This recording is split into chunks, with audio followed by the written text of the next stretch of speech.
Aujourd'hui, nous allons à un niveau supérieur pour sound like a local at the restaurant. Oui, pour que tu te sentes comme un natif au restaurant.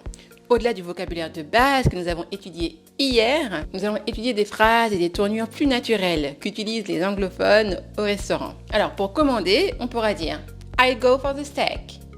I'll go for the steak. C'est une manière décontractée de dire je vais prendre le steak. Pour ma part, c'est toujours du poisson.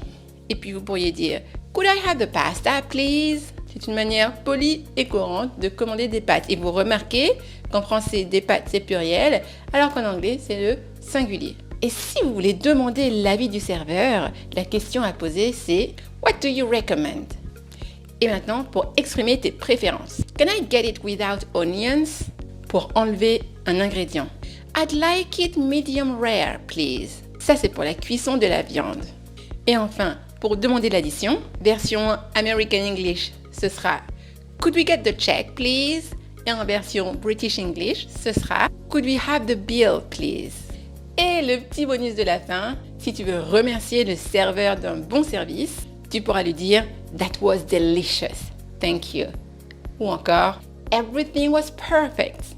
Avec ces phrases, tu passes du simple touriste au client habitué. Et toi, are you picky? To be picky, c'est être difficile. Est-ce que tu es difficile au restaurant? Est-ce que tu vas demander un plat sans oignons, par exemple? Ou est-ce que tu es ouvert à tout et tu aimes faire de belles expériences?